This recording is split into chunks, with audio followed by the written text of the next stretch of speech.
Greetings and welcome to this little UF 100 mini screencast on Holland self-directed search. I'm Dr. Eric Landrum from your UF 100 course, and I'm glad you get a chance to watch this during your discussion group this week. And so I just want to give you a little bit of an overview about what Holland self-directed search is and the kinds of insights that you might be gained if you chose to do this at some point in your undergraduate career, or maybe perhaps you want to pursue another tool. So anyway, I'm going to go ahead and get started and send us to the website.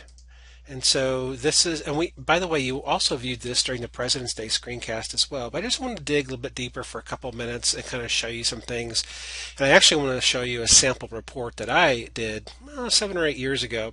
It's one thing for me to talk about this, but I'm a believer in it, and I've actually participated in it, and I'll show you some of my real data.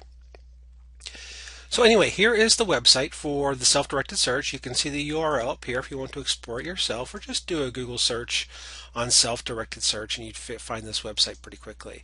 Now, by the way, I just want to be really clear and let you know that Dr. Stiha and I are not trying to sell you anything. We don't want you to go spend your money necessarily. In fact, I would highly encourage you to check in with the Career Center at Boise State and see if you might be able to take this for free or even for some amount less than $4.95.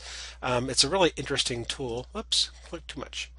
And so you can go to this website and you can look at the payment info, career counseling, about the company that produces it, psychology research associates or something like that. And so, but here's more information about it. And these, the Holland self-directed search yields 6 scores, and they're aligned against these categories here. So realistic jobs, investigative jobs, artistic jobs, social jobs, enterprising jobs, conventional. And so those are kind of the career categories or clusters. And you'll see here in a second where it's very common to see like a 6-sided hexagon that kind of describes these. And I think you're going to be doing some activities during your discussion group, either tonight or today or in some other venue soon, that kind of explores that 6-sided hexagon kind of notion. So anyway, and so if you were to take this, you would get scores on each of these 6 items. And so again, I just wanted to show you the website. Here it is. And now I'm going to actually switch over to my sample report. And there's lots of information chocked full into this. And so this is a little bit of an example. Actually, you know what? I lied. So this is really me, by the way, but I'm going to switch back. Sorry. Because I want to take you to a sample report here at the SDS website. And you're going to see that mine looks pretty similar, although they've updated this a little bit and they've done some nice features here. So, so here it is, and you would kind of scroll through. This is a sample. And here are those 6 codes. It's RIASEC. And you get a score for each one after you take the SDS. And so the numbers are meaningful. And so this person, and you can see they've done it, the artistic was the highest score, followed by social at 23, followed by investigative at 17. So the summary code is ASI for artistic, then social, then investigative. Notice that there are scores in all 6 of the categories here, but the primary one is the one that's listed first, which is the A for artistic. And so ONET, and that's something that Dr. Stiha and I also showed you during the President's Day screencast, is a really slick tool for then, once you know what your preferences are and how they match up with people already in the workplace, you can go look at all kinds of other variables and factors and traits and environmental conditions that are part of different jobs in the United States.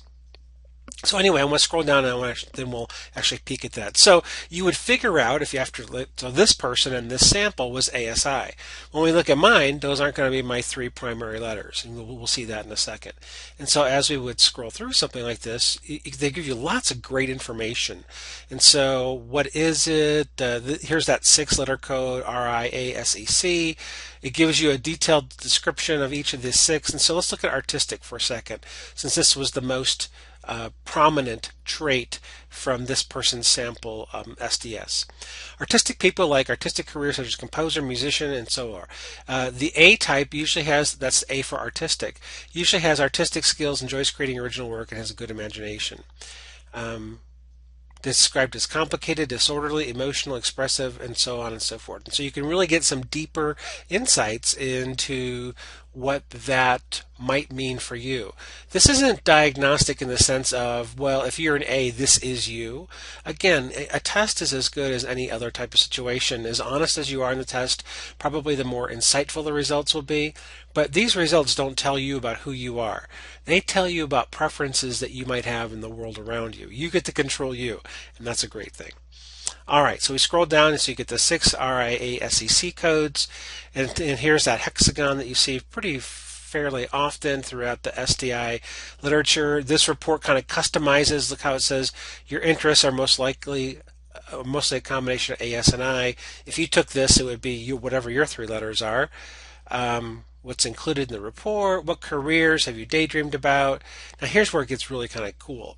And so because of all the research that the folks have done through Holland self-directed search, then they'll tell you if you're the ASI code, which careers match most closely with people who have this 3-letter preference. And you can see, I don't know what a laserist is, an artist, a reporter, correspondent, dance therapist, copywriter, a ceramic restorer, and so forth.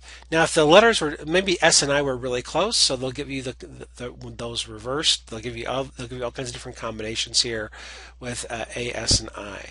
So the really cool thing is that let's say that you do this and you go, oh, copywriter. Oh, wow, that sounds like something I might be interested in finding more information about. Here's that ONET code that Dr. Steha and I took you to the ONET website. But here's the cool thing about this report, and this is updated since when I did it 7 or 8 years ago. You just double click here and look what happens. It actually takes you to the ONET website in that exact spot for copywriters. And if you have any interest at all in pursuing what a career might look like, I can't recommend strongly enough ONET. It is an amazing free resource that our federal government has created. It's just awesome. And so if you want to know more about copywriters, what does a copywriter do? Well, look at this. Here are the tasks that a copywriter does. What kind of knowledge does that person need? What kind of skills do you need to be able to exhibit? Well, how about abilities that will help you to be successful as a copywriter? So if you want to work, what kind of things do you do at work? Here are work activities. What kind of environment do you work in? The work context. Job zones are more of a research thing. Oh, of course, you're welcome to look at that. What kind of education? Well, 71% of copywriters have a bachelor's degree. 17% have some college but no degree, and 10% have an associate's degree. So it really kind of tells you about where your education will place you in that career field. What are your interests? What are your work styles? And you can see work values, related occupations. And so maybe you read through all this and you go, oh, copywriter, I'm not really that interested. Now look what ONET does as well. It'll give you what's called bright outlook. That means there's going to be accelerated growth in like the next 5 to 10 years. And so in the next 5 to 10 years, we're going to need more market research analysts than normal, more public relations specialists, and more insurance sales agents than normal. And also they've got environmentally friendly careers labeled here as well now. And so you could click on one of these and then go off and look and see what public relations specialists do. You can also look at, where'd I go? You can look at wages. And so the median wages in 2011, $26.86 hourly. The projected growth is a little bit slower than average for copywriters, and so that might be something you take into consideration as you look at a career. And then you can go and you can look state by state. You can get more detailed information about copywriters in Idaho or Washington or Oregon or wherever. And so this is amazing. I just think it's a resource that every student should know about.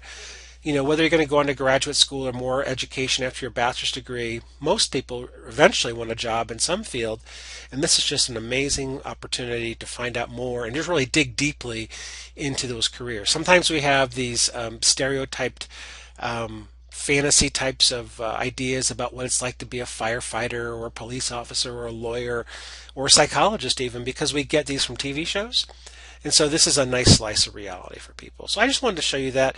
One more thing before we close this out. I wanted to actually show you what a real report looks like. We saw a fake report or a sample report on the SDS website, so I'll share with you mine.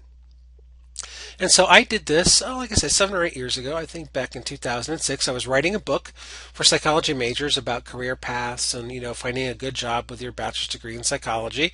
So here's me. That's my real email address where you can email me during the semester. And so here are my 6 numbers here, my RIASEC. And so my highest one was social, but closely following that was investigative, followed by realistic. And then closely followed by that by enterprising. So here's my summary code, just like we saw in the sample. The sample one was what, ASI? So mine is SIR. And so as I scroll down, it's going to give me specific career information about the SIR 3-letter code. And so here's some of that same stuff we saw. What is it? What's most like you? Here are those, we're going to see that there it is, the hexagram again, hexagon. And so, and it gives you that customized report where it pops your numbers into the actual report like it did there for my actual numbers. And then you scroll down here, and here are so here are some related occupations. And so SIR, evaluator education probably matches up with me better. So nowadays, it used to be these DOT numbers, but now it's the SOC codes. It's the Holland SDS codes. And so, and notice how I can't double click on that. So the reports are actually better now than they were when I took it. And so, if you remember, my codes were pretty close to one another. And so maybe I'm not what was it? SIR. Maybe it's SRI. Or it could be ISR. Maybe investigative, it's really my first one, followed by social, followed by realistic. It could be ISR. Well, we can actually scroll and look at that because it gives you all the combos of your first 3 letters. There's my ISR. So if it was ISR, paleontologist, probably not so much. Airport engineer, not me. But engineering, food tester, obviously not, because I would do that too well.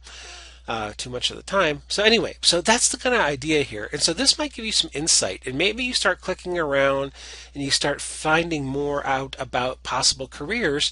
And remember, this is all about self-reflection. And so what is this me?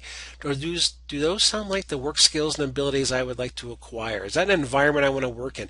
Is that a salary that's going to be good for my needs? Do I have the educational level? And so this is an amazing set of tools. I would really encourage you, maybe not during this semester if you're too busy, but at some point in your undergraduate career, take advantage of the opportunities that are available to you, not only through this class or the internet and through the Boise State Career Center, and just explore more about what's available to you.